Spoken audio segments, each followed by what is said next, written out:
I'm Haley Cronquist. I'm the Associate Director here at the Long-Term Care Community Coalition, and this is just a little bit about us. We are a nonprofit, nonpartisan organization dedicated to improving care and quality of life for the elderly and adult disabled in long-term care settings. We do this through policy research and analysis, systems advocacy, public education, and we are also very lucky and pleased to be the home to 2 local long-term care ombudsman programs. Today's program is called How Existing Legal Authorities Can Help Fix America's Nursing Home Crisis. And that is the title of Nina Cohn, our presenter's paper that she wrote. And again, it's available on our website already, so be sure to check it out. And then I'm just going to give you a little bit about Nina before I hand it over to her. Nina A. Cohn is the David M. Levy Professor of Law at Syracuse University College of Law. It's a faculty affiliate with the Syracuse University Aging Studies Institute, and she's also a member of the American Law Institute. Her research focuses on elder law, advanced planning and medical consent, and civil rights of older adults and persons with cognitive capacity challenges. So without further ado, I'm going to hand it over to Nina. I will stop sharing my slides. And thank you, Nina. We're really looking forward to your program today. Well, I want to thank Haley and Richard for inviting me to join you all here today. It's a delight to be part of this webinar series and the important work you all are doing as part of that. So at the outset of today's webinar, I just want to take a few minutes to talk about why we're having this conversation today, about some of the current problems we are seeing in terms of nursing home quality of care and some of the barriers we're seeing to addressing them. And so, if we think about the current landscape for long-term care in this country, we know that nursing home care is critical to a broad array of Americans. Many of us will find ourselves for at least some part of our lives in a nursing home and dependent on nursing home facilities and their staff to provide for our most basic needs.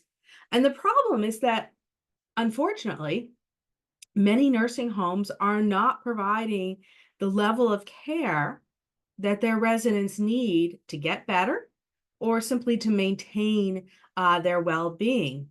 And I think it's fair to say it's really an open secret, unfortunately, that America's nursing homes are routinely failing to provide even that quality of care that they're legally required to provide under federal law. Now, obviously, the COVID pandemic made this more visible, but the problems that we saw brought to the public's attention as part of the pandemic weren't new problems. The low staffing, the inadequate infection control, the lack of expertise with key staff, and the like. And those problems were there before the pandemic, and they continue now that the acute phase of the pandemic has passed us. So, on your screen right now are just a few of the headlines I quickly snatched from the past couple months. Individual tragedies, which speak to a larger, broader national problem. So in thinking about these problems, I think it's important to think a little bit about what are some of the contributing factors that are leading to these quality of care deficiencies, and there are many, right? But one factor I think we need to acknowledge at the outset that's increasingly coming to light and increasingly documented in the empirical literature is that we have, unfortunately, some owners and operators whose relentless pursuit of profit is coming at the expense of residents. So most nursing homes in America are private, for-profit homes, and certainly private for-profit homes can be run well. They can provide excellent care to residents. And yet private ownership is, at the broader level, associated with lower quality care, and especially ownership by large and medium-sized for-profit chains is correlated with reduced quality of care. Private equity ownership, we know, is also impacting quality. For example, one study found that private equity ownership is associated with a 10% increase in short-term mortality for Medicare patients, as well as other indicators of low quality care, such as increased antipsychotic use and increased pain for residents. And I suppose this shouldn't come of any real big surprise if you think about it, because a key way to increase profit in this industry is to reduce spending on some of the most expensive inputs. And what's that for nursing homes? Well, it's largely staff. And so we see for-profit facilities having an incentive to reduce staff, and reduced staff is associated with lower quality care, especially when we're talking about reducing higher skilled staff. So if we look at the research in this space, new research by economists such as Ashwin Gandhi and Tyler Braun and others is giving us insight into the impact of these different ownership structures on the business decisions being made and the quality of care being provided. So on your screen, just as a reminder, is an earlier webinar that LTC did with one of these authors looking at some of this research. Okay, so when we think about these problems and the contributing factors, the question becomes, what can we do about it? And I think what we've seen historically in this country is that improving nursing home quality of care is not easy. And a key barrier to improvement has been the incredible sway held by the nursing home industry. This is a large and effective lobbying group at both the national and state level. In 2023, the nursing home and hospital industry gave over $33 million to politicians as part of lobbying. And the result is that proposed statutory or regulatory reforms, even when modest, tend to be met by really strong industry opposition. So just case in point, right? Let's take the new minimum staffing standard from the Biden administration. That standard, as many of you know, requires an RN to be present 24 hours a day instead of the prior requirement of 8 hours. And that's good, right? Because higher RN levels are correlated with better quality care. But the total staffing levels required by the proposal are actually quite low. They're lower than previous studies said were necessary to avoid neglect. They're lower than what many states themselves require. And the new standard would allow staff in requirements not to go into effect for years, and it creates some pretty massive exceptions, especially in rural communities and communities with fewer healthcare workers than average. So nevertheless, we got a modest standard, right? But nevertheless, we see the industry protesting very loudly. And that's not only having some traction in Congress, but it's having traction in the states. So what did we see the other week? We saw Texas AG Ken Paxton suing the Biden administration to stop enforcement. And while I feel confident in saying that the lawsuit's claims are weak, to say the least, I do think it tells us a lot about the lobbying power in this space that we see a state attorney general suing to stop enforcement of a modest regulation designed to protect his state citizens and his state's taxpayers. Okay, so in this political environment, then the question becomes, what do we actually do? What can we accomplish if we care about improving quality of care in American nursing homes? And I think we need to be looking not simply at new laws we might like, but thinking about what can we creatively do with the existing authority on the books to change business as usual in the nursing home industry. And so that's what I want to focus on with you for the bulk of my time with you today. And I want to talk with you about 4 particular types of interventions that can be pursued using existing law that could really increase the incentive for nursing home owners and operators to provide the type of high quality care that the taxpayers are paying them to provide. The care that is legally required already, but which often isn't there. So we're going to talk about using certification for Medicare and Medicaid as a lever for change, using financial penalties as a lever for change, using the federal mortgage insurance program for long-term care as a lever, and finally looking at the state licensure system as a real opportunity in this space. And I will say, for those of you who are typing in questions or comments, we will definitely have time for those at the end. What I'm going to be talking to you about today is drawn from an article that I published last year in the William and Mary Law Review. My co-authors were an absolutely terrific group of Yale Law students, fellows with the Solomon Center at Yale Law School. They're going on to be terrific lawyers. And so I just want to acknowledge Adriana Dugan, Justin Cole, and Neda Al-Jassar for the terrific work and thought they brought to this space and to this project. And this is a joint work. The citation is on the screen and a copy has been posted by Haley. Okay, so let's talk about this very first lever, which is certification. And let me back up a bit because I know this is a little bit nuts and bolts.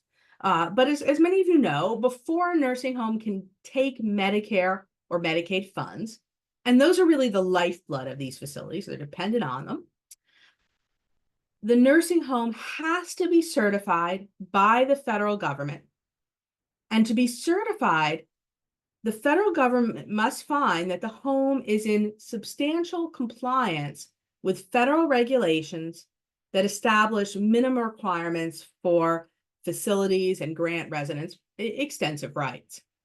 So what does that mean? Well, under federal law, the Secretary of Health and Human Services, who is ultimately responsible for certification, is required to set criteria for certification to ensure that every home that is certified is administered in a manner that enables it to use its resources effectively and efficiently to attain or maintain the highest practicable physical, mental, and psychosocial well-being of each resident. And as part of that, the secretary is required to consider the nursing home's governing body and management in figuring out, is this home administered in the way it is required to be? Now, this isn't really rocket science. It makes a lot of sense, right? The federal government doesn't want to be in the business of doling out taxpayer money to nursing homes that aren't administered in a way that allows them to meet the federal quality of care requirements. And a home's management certainly plays a critical role in whether the home is likely to meet those requirements. But here's the rub. Current regulations implementing this certification requirement establish just two conditions related to ownership and management. First, they require that facilities disclose certain identifying information about who owns or controls them. And second, they require the facilities to have a quality assessment and assurance committee that has certain types of people on it. But neither of these really digs into what are the qualifications of the owners or operators? What's the past performance of facilities they own or operate? Have they done well? Have they done badly? And that, I think, is a major missed opportunity. And the secretary could be using this existing legal authority to be doing some stuff that could really make a difference. So one thing the secretary could be doing is conditioning certification on meaningful indicators of effective administration, right? Really doing something meaningful when it considers governing body and management. And in the paper I just noted, my co-authors and I propose that the secretary could, in fact, refuse to certify facilities when owners and operators have a track record of operating facilities that don't use resources as necessary for high quality care. If we know this facility is going to be run by an owner or operator that has run other facilities into the ground, that has exposed residents at other facilities to danger, that should be an indication that certification is not appropriate. And if we do that, then we may be able to block some of the worst actors in this space from acquiring new homes, putting more residents at risk. And so on your screen right now is a report that came out from the Center for Medicare Advocacy just last week that talks about just this and builds on some of the ideas in the William and Mary paper. Looking at especially at how a new federal database could be used to help keep owners and operators with abysmal track records from adding even more homes to their collections. Okay, so let's talk about another potential lever for change, and that is the use of penalties when deficiencies are found in facilities.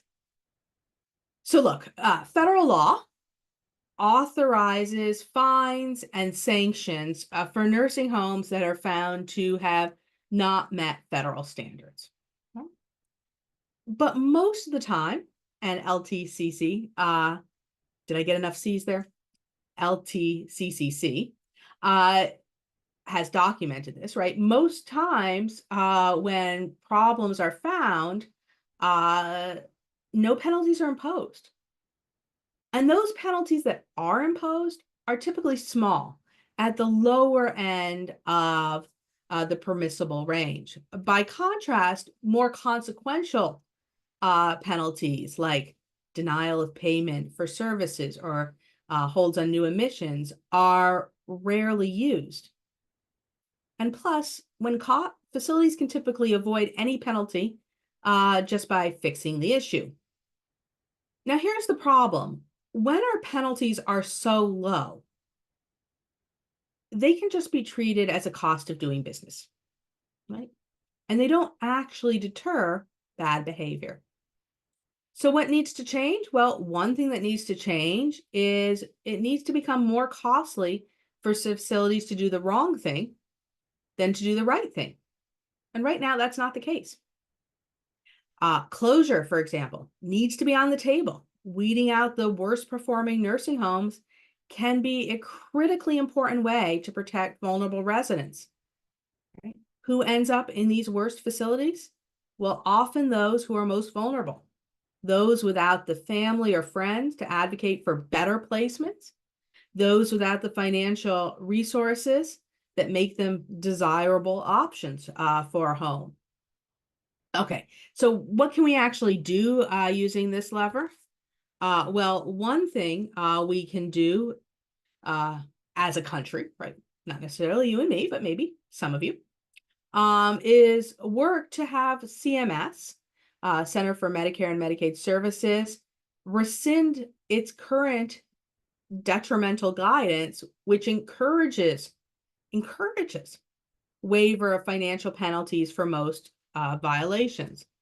Similarly, CMS could promulgate new guidance, encouraging the use of penalties to better incentivize good care and putting some of these penalties that are treated as almost off the table back on. But I think it's important to remember that states also have a role in this space. Many states, public health statutes actually allow them to impose separate penalties for survey violations, including civil monetary fines, suspension or revocation of a license, or placement of the facility into receivership. So states often will have existing authority to use state-specific penalties, and that should be on the table, especially if the federal ones being imposed are insufficient to create the proper incentives for high quality care.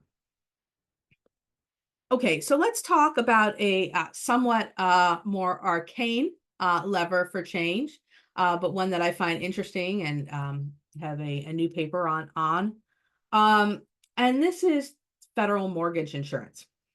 So, not particularly well known, but in fact, the federal government helps subsidize nursing homes by guaranteeing certain loans made to them. So, specifically, Section 232 of the National Housing Act directs the Secretary of the Federal Department of Housing and Urban Development to provide mortgage insurance to new or rehabilitated nursing homes. And Section 232's authorizing statute gives the Secretary of HUD quite broad discretion in setting the terms of that insurance. Specifically, the language here is the Secretary may insure upon such terms and conditions as he may prescribe. Now, historically, this program has not been used to encourage nursing homes to engage in practices associated with higher quality care. It's not been seen as part of the system for promoting high quality care. And today, unfortunately, if anything, it may be doing the opposite. So let's talk about what's going on and what HUD could do to potentially use this tool to actually improve the quality of care that Americans receive. So there's a couple funky things currently going on with this mortgage insurance. First, HUD's current regulations actually do not make small nursing homes eligible for insurance. Nursing homes with fewer than 20 beds can't get this insurance. And that's a bit odd if you think about it, because smaller, more home-like facilities, right, are seen as desirable in this space. And indeed, there's some research to suggest that they may in fact be providing superior, more humane long-term care. So regulations that bar them from this subsidy strike me as rather counterproductive. Other things HUD could do, right? Well, one thing HUD could do is ensure that it's not making things harder for nonprofit, non-chain facilities to get insurance. Right now, HUD has this handbook that requires actually extra information from nonprofit applicants and requires fewer years of experience from applicants who operate multiple facilities. Strikes me as remarkably perverse, given that nonprofit ownership status tends to be associated with higher quality care, and non-chain status likewise. Right? So raising the bar for those facilities strikes me as counterproductive and need not happen. But more fundamentally, there's things that HUD could do with its existing authority to use the program for good.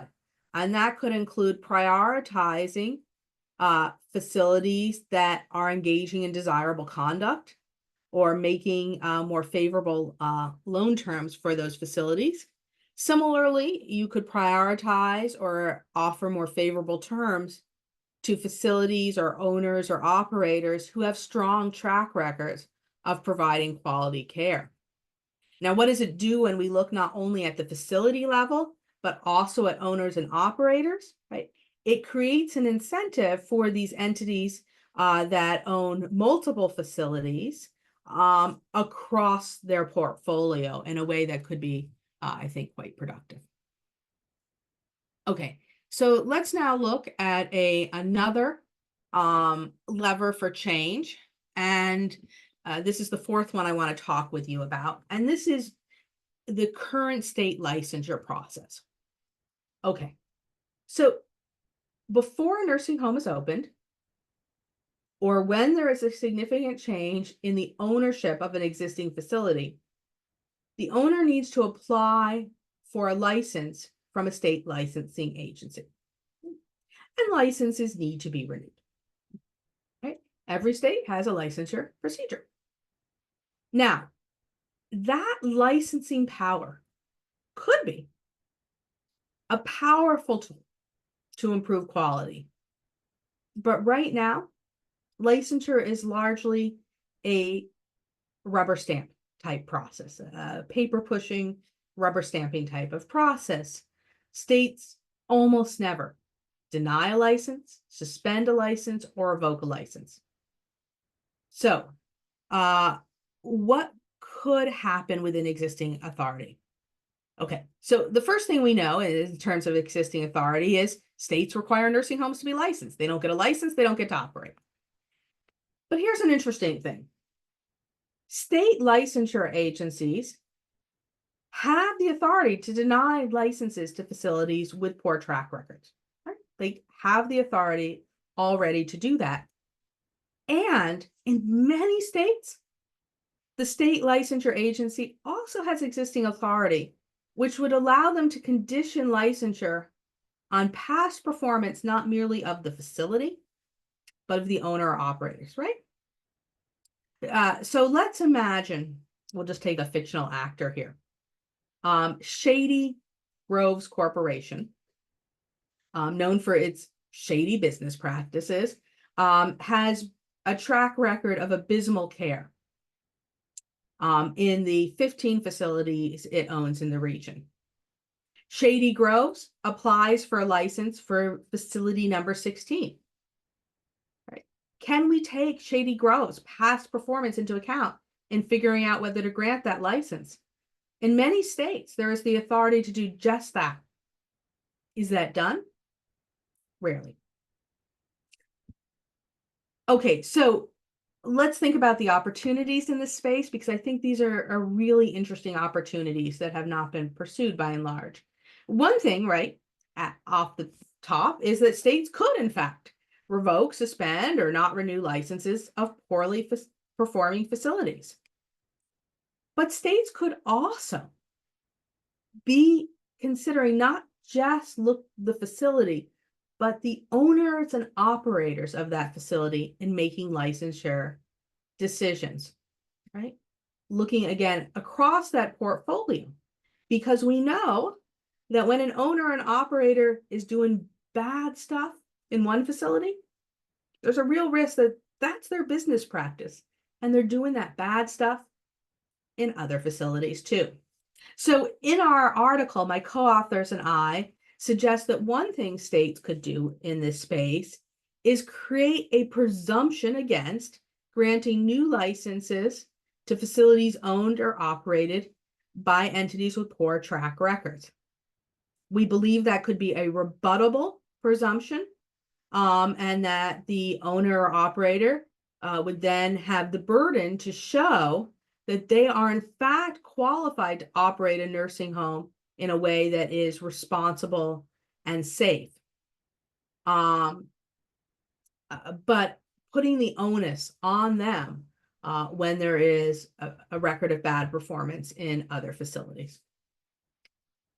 Okay, so I've to this point talked about four different ways we might use existing legal authority in this country to better align incentives that nursing homes face with the desire to obtain quality care for residents. And I want to just step back at this point, because I know I've been being fairly granular here. I want to step back a moment and just sort of think about, okay, well, what are the implications more broadly for advocacy and reform in this space? And there's two I just want to point out in particular.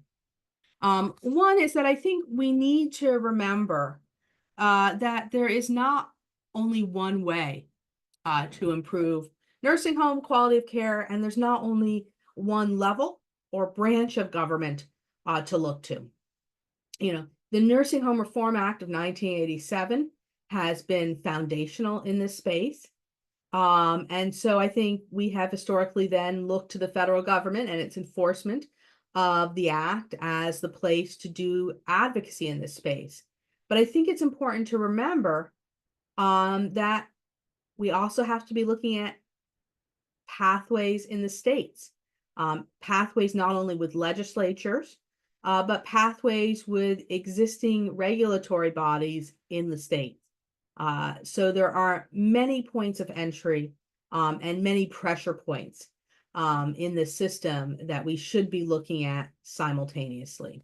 And we shouldn't forget the state regulators and holding them accountable alongside federal regulators.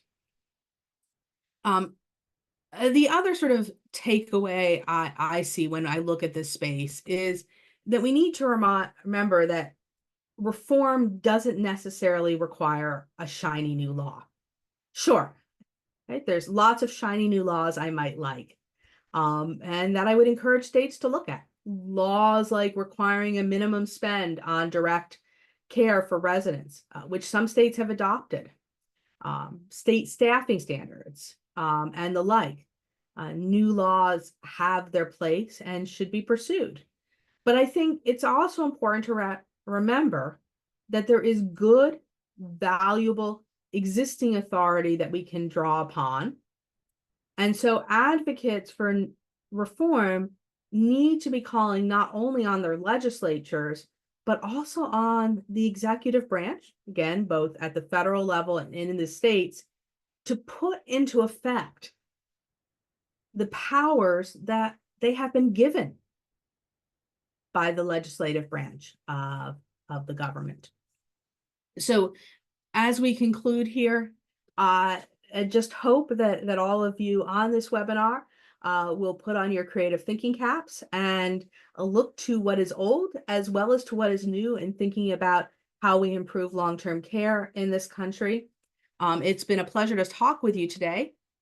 Here is my information, and I see we have some Q&A, so I'd love to turn to that now.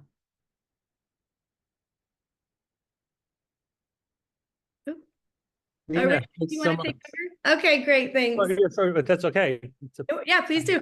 Oh, good. And I'll actually take privilege as the host and have the first question myself.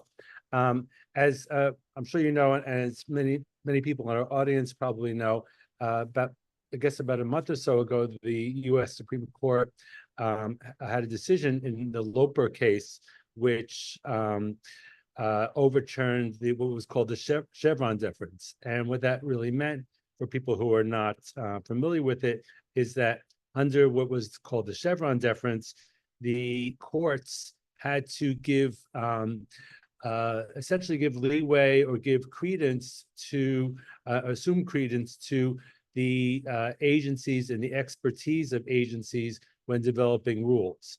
And with this new case in Loper, the Supreme Court decided again about a month or so ago that that is no longer the case.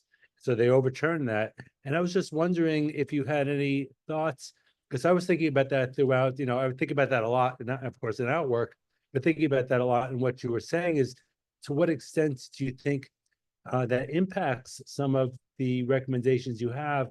And do you have any recommendations for getting around it?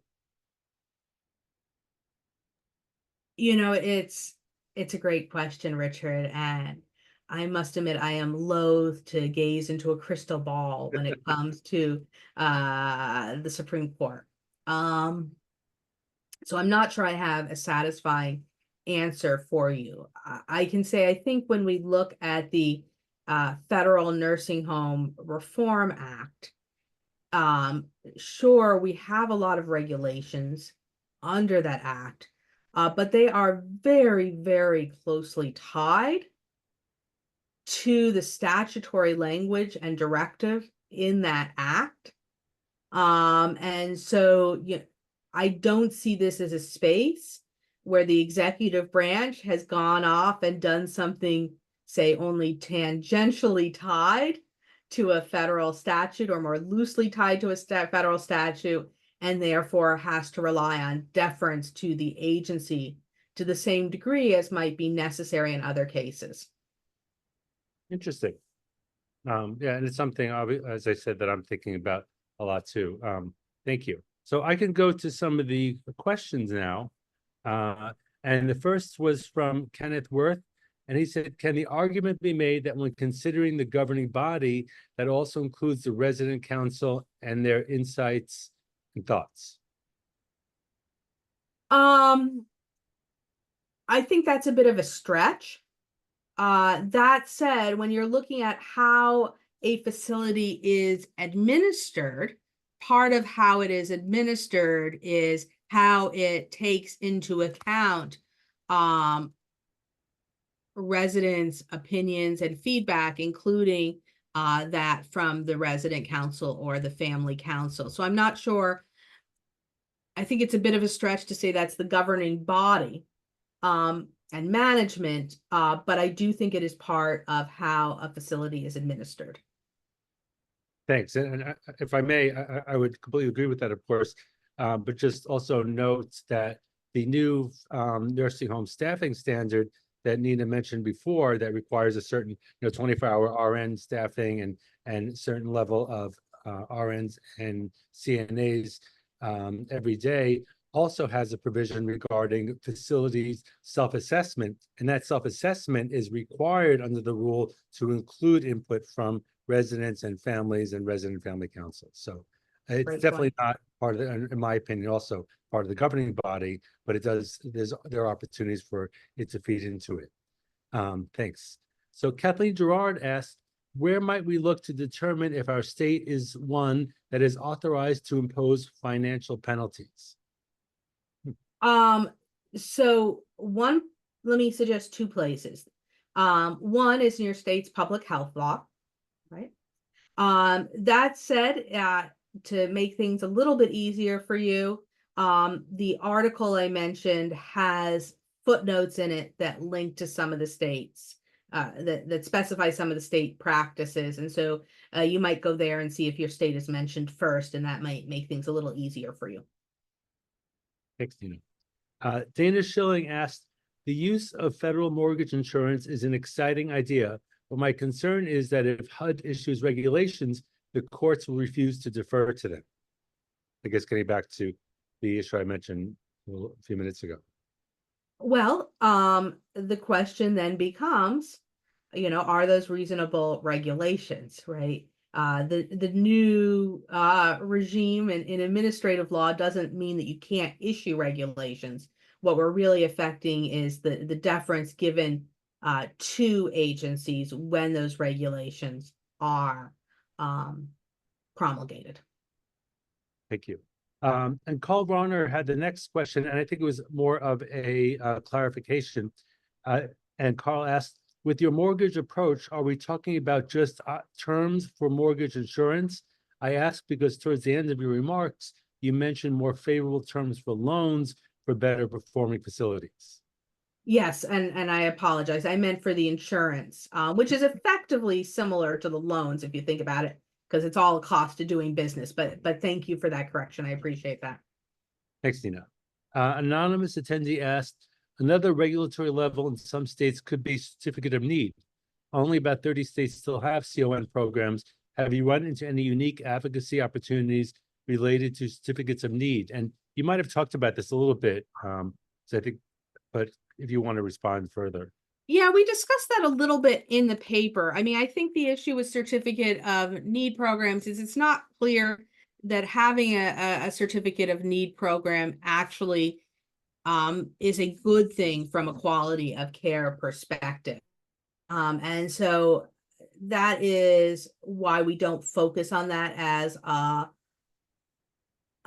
lever of change. But certainly, if you're in a state that does have a certificate of need process, you could look to that as well. I mean, I do think there is this concern that you are limiting competition through the certificate of need in a way that may not be good for the consumers of the product, right? The nursing home residents. I don't know if it's fair to say product, but let's say it.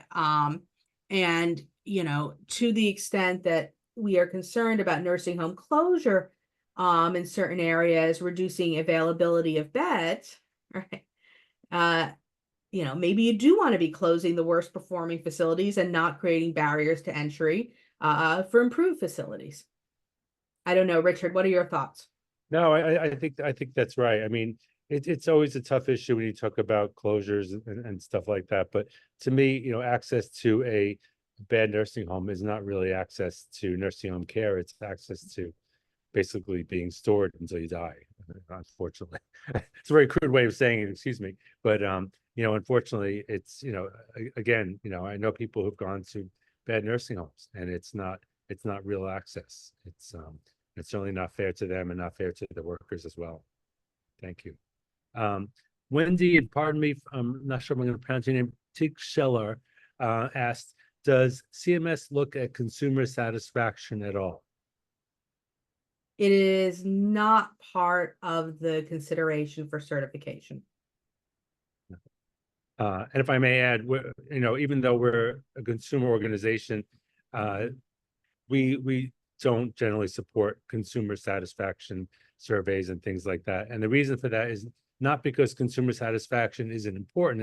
It's extremely important. It's the heart of our work, but because the tools that are used to measure consumer satisfaction tend to be very faulty. There's not really a lot of good tools out there, and the ones that are good take an enormous amount of time to implement, to gain an individual's trust, to make sure that it's carried out by someone who is not associated with the facility, and that it is a valid tool. So for those reasons, because the vast majority of tools tend to be pretty poor and poorly implemented, we don't support that.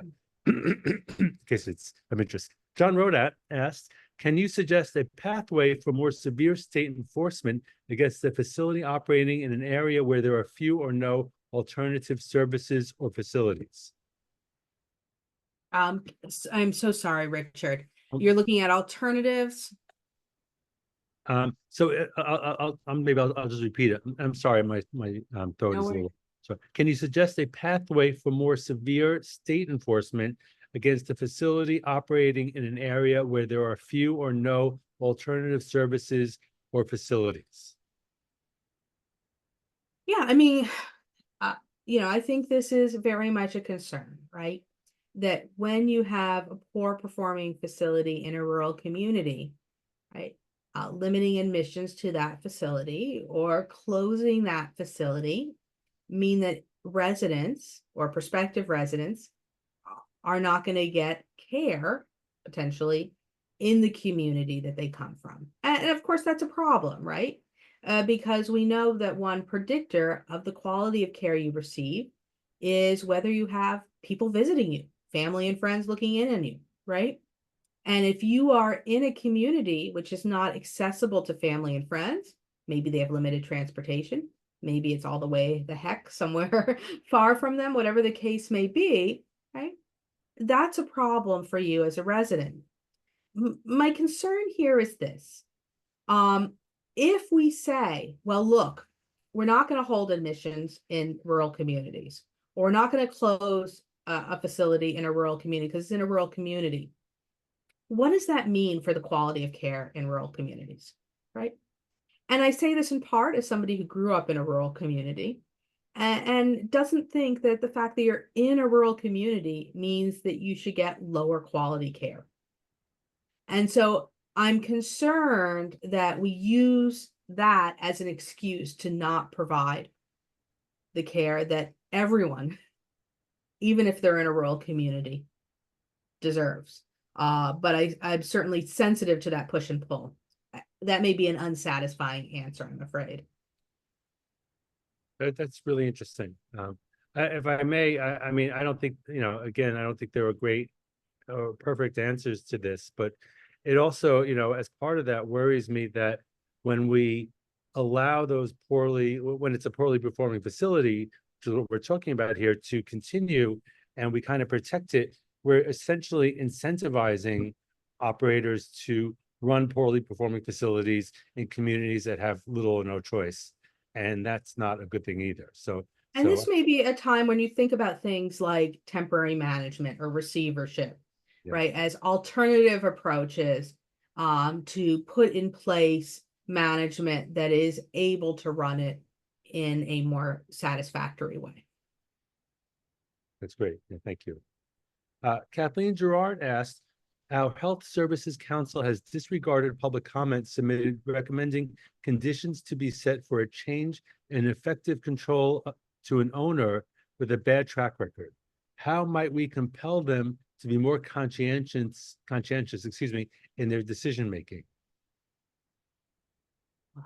That's a great question about political advocacy. I do think that this is the type of thing where you need to be thinking about all the different pressure points you can bring to bear, right? And one of those pressure points can be the media, right? If we are in a particular community, contact the newspaper in that community or in that region. These are stories about real people's lives, and sometimes sunshine can be a terrific disinfectant. I think of the really nice job that 7 Days, a newspaper based in Vermont, did when a owner with a track record of abysmal performance was seeking to buy a number of facilities in Vermont. And that, coupled with interest by the state licensing authority, I think played a pretty powerful role. And ultimately, those homes were not acquired by that prospective owner. So, remember the Fourth Estate? That's great. If I may, I would say also local legislators can really make a difference too. A lot of times, all Absolutely. they hear from is from the nursing homes themselves, who are telling their story about wanting more money, so-called razor thin margins, the pressures that they face, without really understanding what is going on for residents and their families, and that could help to put a pressure point on as well. I think that's such an important point, Richard, because um, the volume of concern that elected officials hear is very lopsided. They hear a lot of concern from nursing home operators and owners because they have a lot of stake, right? They got their wallet is at stake, and so they're loud. But they hear a lot less from residents and families, and that's understandable, right? Like, if you're a nursing home resident, you're dealing with some stuff, and you have some real barriers sometimes to having your voice heard. Very, very real. And if you're a family member who's advocating for your resident, you're probably exhausted, right? And this is adding something more to your plate at a time when family members and caregivers are stretched to the breaking point. But I do think that imbalance of the voices that is heard is part of what creates this political impasse. And so, 5 minutes for a call. That's great. Thank you, Nina. Carl Varner asked, and I thought that he says it's a little bit outside the scope of the presentation, but I thought it was interesting too. Have you heard among your legal affinity groups whether the Americans with Disabilities Act has been used for reform within the industry, either for systemic issues or to address the needs of individual nursing home residents or patients? As a local ombudsman, I've been able to use the ADA's reasonable accommodation provisions to help try to improve quality of care and life for a resident locally. Yeah, it's a great question. And I love that you raised it. I think the ADA is a powerful advocacy tool, but largely for individuals, right? So looking at a blanket policy that may be in place at a facility and looking at why that policy results in disability discrimination at the individual level. I don't think it is as effective sort of as a systemic reform issue, right? To the extent that we're looking at using the ADA for systemic reform, I think really where we're looking to use the ADA for systemic reform in this space is to attack the bias in favor of institutional care for people with long-term care needs, as opposed to making that same care available in less restrictive settings. But one, we're talking about the actual quality of what's happening within the nursing home. My sense is the ADA is a powerful tool for helping individuals get their needs met, but not for changing necessarily the overall quality of care. Richard, what are your thoughts? That's really interesting. I think I would agree, but I would have to give that. I mean, part of me, of course, is thinking about assisted living, and I think there are more opportunities with assisted living. But that is, it's a lot of food for thought. Yeah, thank you so much for asking that question, Carl. John Rhoda asked, are there means to limit withdrawals of equity by chains, and particularly those owned at least in part by private equity firms? That's a good question. I'm not sure there are, except insofar as to say that you could imagine using the certification power, for example, to say, well, what does effective administration look like? And maybe part of what effective administration looks like is not having those withdrawals. I mean, I guess in the states that have minimum spends on direct care, that's a limit, right? So you could look to New York, New Jersey, Massachusetts law and see how they're doing that. Obviously been controversial, some bumps along the way to implementation, to say the least. Richard, your thoughts? No, that's what I was thinking too, but I would say otherwise, no. One thing I was thinking of, because you were talking, excuse me, earlier on about how, states, when they review ownership changes, et cetera, and quite often, at least I've seen, especially here in New York, when I reviewed those ownership changes, is that they will say, they will have to provide information on what they expect to be making, what they expect to be spending for the next couple of years after they buy a facility. But I don't think that there is accountability. I don't think anyone is looking to see if they actually do make the spending the way they say they're going to be doing it. So yeah, I would say no, except for the the minimum spending requirements as we have here, and as we and others have been urging on the federal level for minimum, and by minimum spending, essentially that means like that the facility would have to spend, say, 85% of the money they receive on resident care. And that's not, by far not a perfect solution, but it is somewhat helpful. And I think hopefully in the future that could be fine-tuned to address related parties, et cetera, not to get too much into the weeds on that. But I think there's some potential there. The last question we have is from Judy Farrell. Hi, Judy. You mentioned powerful lobbying by the industry. Are there any limits on nursing home operator political contributions or potential for limits? I mean, I think your problem there is Citizens United and,